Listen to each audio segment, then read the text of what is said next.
baie ek kan net nie glo ek is saam met julle vanaand nie. Ek het dispatch groot geword, Ooskap. Dat Afrikaans was my eerste taal ek geleer het toe ek in Suid-Afrika gekom het.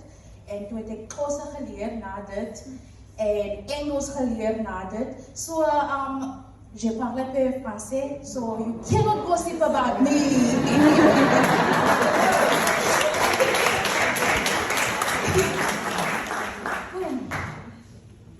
Standing in front of you all today is something unimaginable, something I never could have believed possible when I was a child.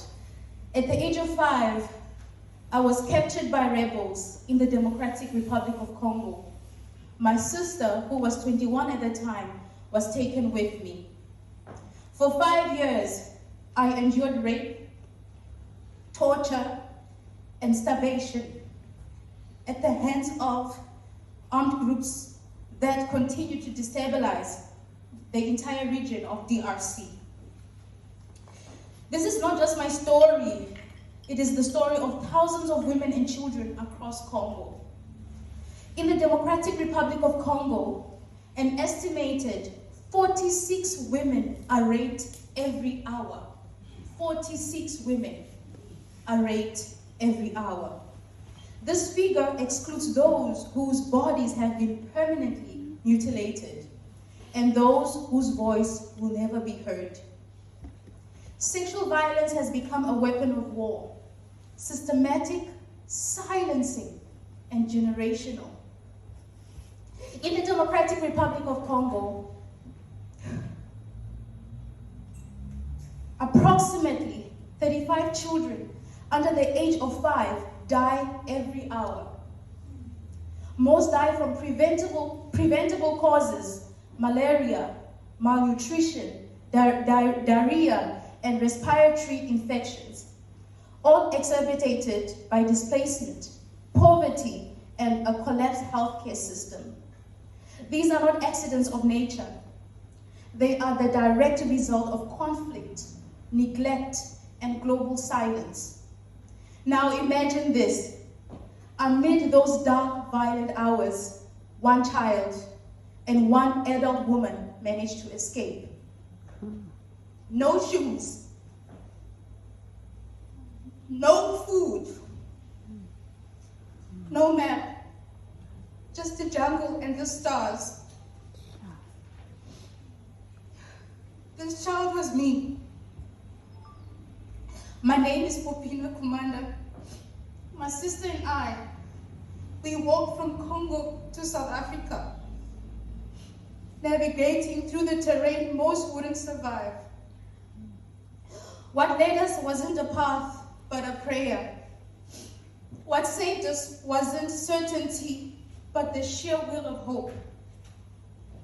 Even the long walk itself wasn't easy. As two vulnerable girls, alone, scared, and exposed, our journey became a new kind of battlefield. Many men saw our vulnerability as opportunity.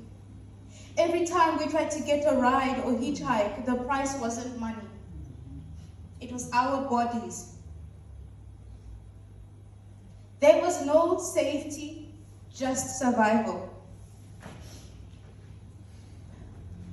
We crossed rivers barefoot, slept under trees, walked days without food. Every decision was a risk. Every stranger could be a threat.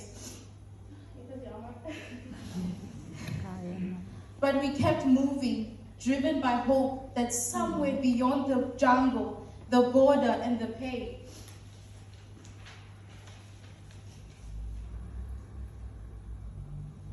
there was a place we could simply live, where we finally arrived in what we believed was the promised land, South Africa.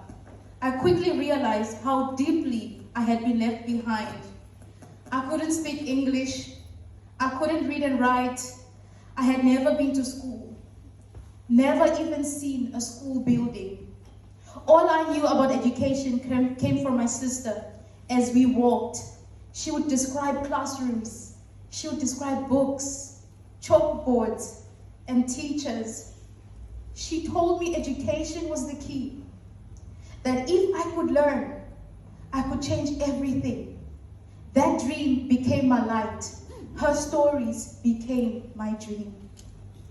And that light became the smallest ones. The smallest ones, this isn't just a story, it's a message rooted in humanity. It asks, what if the children of the DRC were given peace instead of war? And not just children from the DRC, Gaza, Palestine, Israel. What if they were given peace instead of guns? What if they were given homes instead of hiding places? What if they were given love instead of loss?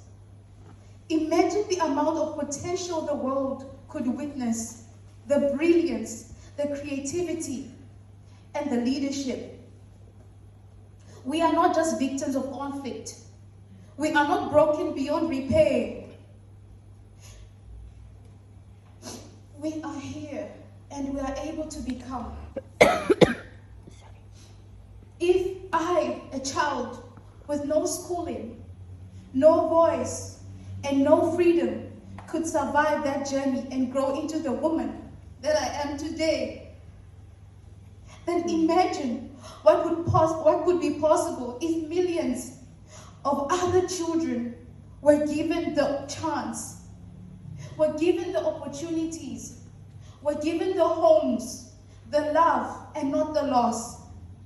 Imagine if they could become doctors, engineers, teachers, authors, humans who get to dream and live again.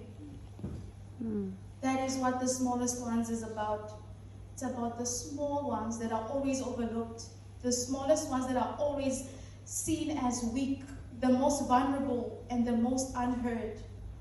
And that is my gift to the world.